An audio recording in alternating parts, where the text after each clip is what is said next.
Listen, y'all. I'll just put it out there like this. I gotta have something to talk about for my return, right? Well, why don't we start with that masterclass the Eagles gave to the Minnesota Vikings on Monday Night Football?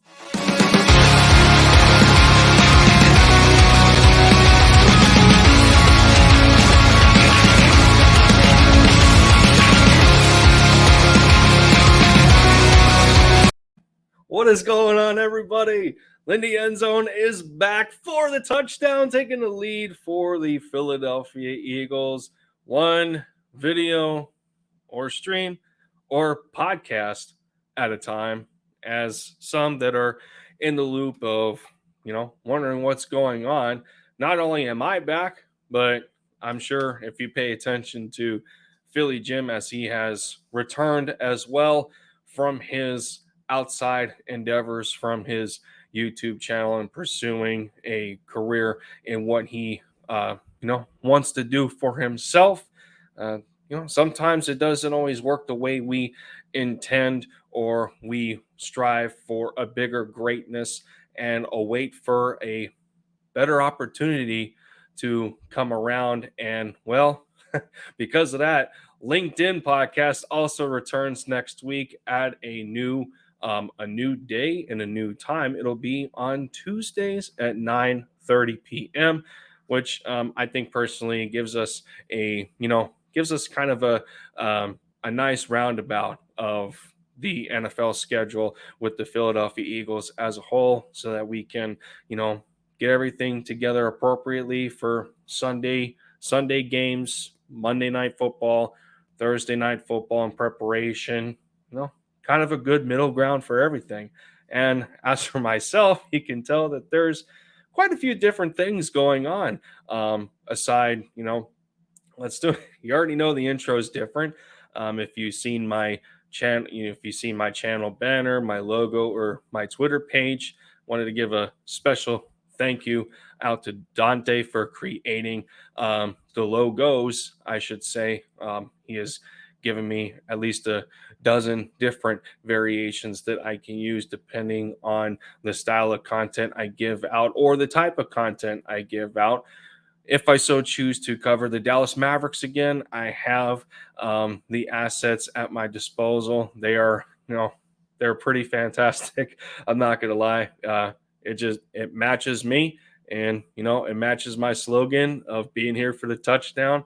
So yeah, a big appreciation, because to offer that kind of service complimentary is it's pretty generous. So a big thank you for that. But with all of that out of the way, and again, another big thank you, last but not least, certainly, is to everybody that has stuck around and awaiting my return, and those that have reached out to let me know that they'll still be here with me when I come back.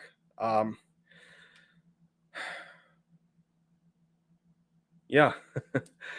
So I mean, yeah, I'm truly grateful for that, and to stay at the growth that I still am right now, at the 300 subscriber mark. And just to have the privilege of talking to not only Eagles fans, but fans of the NFC East, and the fans of, well, whoever the Eagles opponent is, and the rest of the scope of the NFL. So thank you very much for that. For people who just arrive, or have waited for my inevitable return. Whew, almost spent 5 minutes on all that, but let's get into the good stuff here. As um, as I have witnessed that Monday Night Football game, I did say it in a recent podcast as well, that I don't recall, for as long as Jalen Hurts has been a Philadelphia Eagle, particularly starting, I don't necessarily remember a time where, even in a single half of a football game that Jalen has played up to this point for Philly, that I don't recall him. I don't recall ever seeing him as confident, as surgical, and as efficient as he was against the Minnesota Vikings. And of course, this is a team that is certainly not a slouch team in the NFC. Who has come off of a win in a division rival um, uh, against the Green Bay Packers. Uh, I probably botched that. That was terrible. But they come off in their Week 1 win against the Green Bay Packers. They handle business, and there's no excuses to be given. And yes, it is Week 2, and of course there is sometimes there's cause of overreaction, and there's times where there's cause to be realistic. And I do like to take the settled direct and analytical approach to how the team performs, and pay attention to a lot of things that aren't seen on the surface. So let us get into the offensive sheet here and talk about it for a little bit as we got on the board. Jalen Hurts was very efficient that game, 26 of 31, 333 yards, a touchdown, an interception that was not necessarily his fault. Kenny Gainwell could not haul it in on what appeared to be a broken play. It is what it is. But QBR on a scale of 0 to 100 came in at a total of 78. And then, of course, we look at the right side, and there's there's not a whole lot to talk about over there for the Vikings, and just displaying, how bad of a game Kirk Cousins had, with the Eagles holding him under a completion percentage of 60% for just over 220 yards, 3 interceptions, and a QBR of it was 17.5, so I rounded it up to 18. Of course, looking at this, it's definitely a product of the defense that just took full advantage of not allowing the Vikings to get in a rhythm that they wanted to make this game competitive at any stretch between the two halves. Time of possession, again, another key indicator as to how efficient a team has played on both sides of the ball. The Eagles possessed the football almost 13 minutes more than the Vikings did. So time of possession is pretty darn important. Eagles at 36 minutes, and we look at the statistics, the statistical totals of the receivers that game. Hurts from Week 1 to Week 2 certainly got a lot more guys involved. You see a nice evenness across the board between Dallas Goedert, Devontae Smith, Quez Watkins, AJ Brown. Others were feasting in there as well. You've seen Zach Pascal used in certain situations.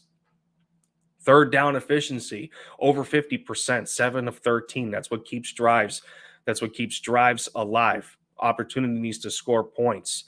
There was multiple scoring drives that game that were in excess of 7 to 8 minutes. Anywhere from 70 to 85 yard drives. The Eagles just taking full command offensively, really not allowing the Vikings to manipulate their game plan whatsoever. A nice balance between the run and the pass game, which again is something else that, well, in recent years we weren't all too used to. Of course, when we're talking about a former starting quarterback that the Eagles are going to face on Sunday, who loved to throw the football, and that also may be a product of the head coach who was the play caller, but nonetheless, a run to pass ratio on the surface of 31 passes to 34 runs. If you take Hurts scrambles and read options out of there, it goes down to 31. The run goes down to 23. So, it's advantage pass instead of run in that case. But even still, you like the ratio in both scenarios. Total yards, of course, dominated by the pass. But that's what makes the Eagles most efficient, is that they're able they're able to develop a consistency between not just throwing the football but running the football, setting the run up with the pass, or vice versa, however you want to take it. So, obviously, being across the board, this was no contest against the Minnesota Vikings, but nonetheless, there's one little thing that I wanted to throw out there, and this is going to go towards the rest of the schedule of teams that the Eagles are going to face, and is the fact that, well, Philly did not score any second half points. All 24 of their points were pretty much scored in the first half, with their last drive, I think, leading to a field goal before halftime. So, I mean, yeah, that's not going to cut it against most teams, where you want to play four quarters of football, and getting down the field, not kicking it into cruise control or neutral, because against teams better than the Vikings, you're not going to be able to afford to do that. And it very well may be the case against the Washington Commanders coming up on Sunday. So we'll get into a little bit of the defensive sheet now, and really go over the hard numbers on what truly made it a rough day for the Vikings and Kirk Cousins offensively, because, well, while you can look at Kirk's numbers and say, well, he was absolutely terrible, you also have to give it to the fact that, well, Kevin O'Connell and the rest of the offensive coaches who are in charge of coordinating the game plan didn't help him much here, to try and suppress the Eagles defense, that they may get in a rhythm and make this game a little more competitive. As we observed on a couple of drives, Jonathan Gannon dials up timely blitzes. He gets the Vikings out of rhythm when they're moving down the field. They get into the red zone for a scoring opportunity. Gannon on that drive brings back to back blitzes, throws Cousins out of whack, and, well, I think we all know where I'm going with that. To which he tried the same play twice in a row, ended up not working. It was completely boneheaded, because the first time it should have been intercepted by Big Play Slay. He couldn't hold on to the ball, but the second, but well, he got himself an extra chance, and he was able to intercept it the second time, while Cousins was trying to target Justin Jefferson in the end zone. To which the play didn't work whatsoever, because if you're gonna run that route, Cousins has to know in that situation that he needs to lead his receiver to the back pylon if he wants any sort of chance to score a touchdown. And he just floated a jump ball. It was up for grabs, and Slay took full advantage of of that, well, broken play. But you look at the allowance of third down. The Vikings were 4 of 12, so we're chalking up all these positives to the Eagles defense. You'll take 4 of 12 on third down, under 60% completion percentage. Like I said before, the Vikings were only 25% efficiency for red zone trips. We look at Big Play Slay, Avonte Maddox combining for 3 interceptions, allowing only 62 rush yards.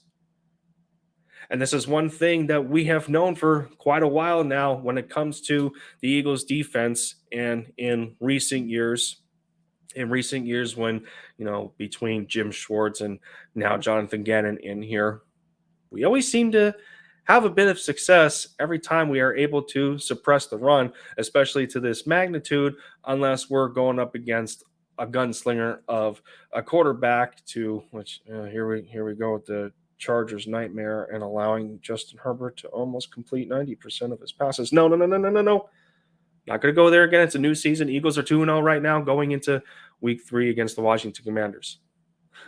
Let's not do that again.